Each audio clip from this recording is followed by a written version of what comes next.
Erbie, say hi to my friends, my audience. Hi, audience. So Erbie's going to be talking about his night called BassKnowledge. That's in Liverpool. If you've not heard about it, definitely look it up. It's a really wicked night. They do drum and bass all night. It's all drum and bass, so it's the best ever.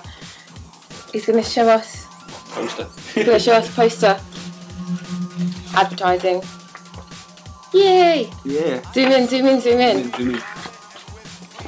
It's got his name on it. There we go. Serial killers. DJ Pleasure. Me. And the residents. And that when's that poster from? Is that for the next one? That's for the next one, yeah. The Excellent. 17th of February in the Zanzibar. You better get down to this. Yes. So, moving on. Serious interview face. So, first question, how did you get into doing drum and bass? Or just like, not even the night, but like, how did you get into drum and bass? How I got into drum and bass?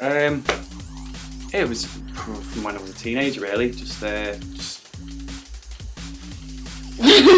general progression from listening to like rap music and punk music and that when I was a kid, and it sort of like you hear new things every time. And it was around the time of Napster as well.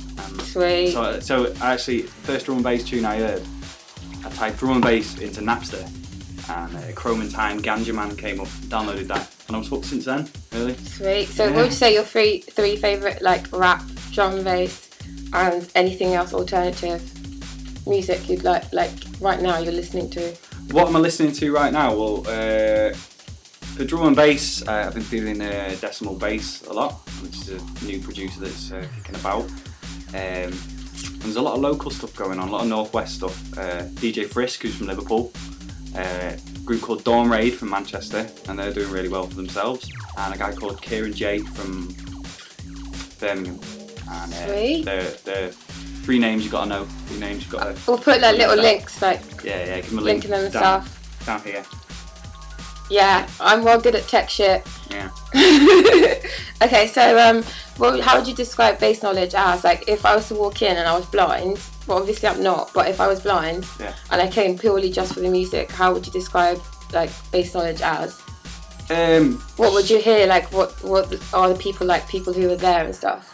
It's a very, very live party, I'd say. It's a party vibe, really, and just the only exclusive drum and bass night in Liverpool is because there's too many nights. There's nights they're playing a lot of bass music, a lot of things that are slowed down, which, if you like it, it's good, you know what I mean? It's a good party, but this is just straight drum and bass. Yeah. You know what I mean? Need the speed, need 4 speed.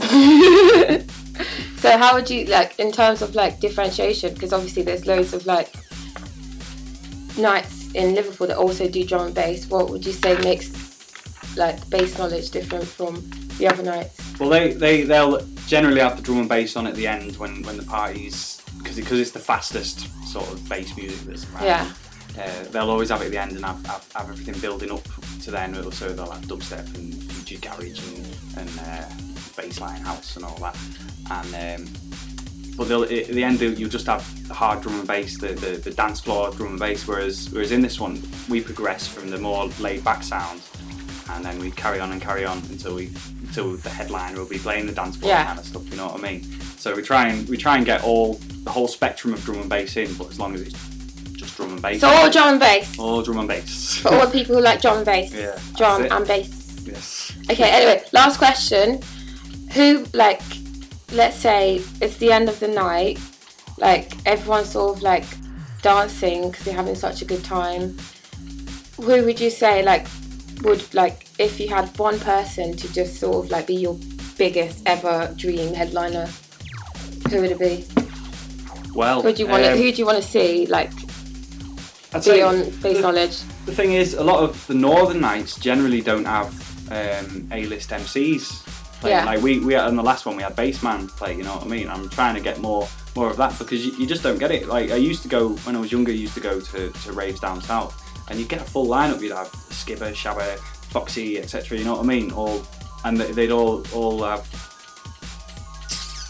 They'll have the thing. Yeah, they've all got the thing together and they all gel together, but we don't get that up north. We've got our local MCs who are brilliant, you know what I mean? Can't get any better, but it's why have A-list DJs without the A-list MCs, you know what I mean? So I want to get Fearless down, Fat Man D, people like that really. People who generally aren't up here that much, but also DJ wise, like we had Serum on the last one, Serial Killers. It's because up here, especially in Liverpool, we get a lot of the same people. You know what I mean? Like it's like the ones that the promoters know are going to draw, as opposed to a bit of variety. You know what I mean? Yeah. That's what I'm trying to do. Okay, one more question. I know I said it was the last one, but the last ever question. I forgot. wait, it's coming to me. Okay, yeah. What would you give? What advice would you give someone who's trying to like break into the whole like hosting night scene, that kind of like break into the scene of promo and stuff for drum and bass, or just nights out in general? Just get off your ass and do it. Really, to be honest, like I spent a lot of time DJing around and giving out tapes and CDs to everyone. But what it's with the drum and bass scene in Liverpool, it's very small, but you've just got to get up and do it because no one's going to hand you anything on a plate. Yeah. Really, if you've just got to do it yourself, and that's how you get the best praise. So you've heard. So you better do it if you want to do it. Yay! Interview done. Bye. Bye. Bye. Bye. Bye. Yeah.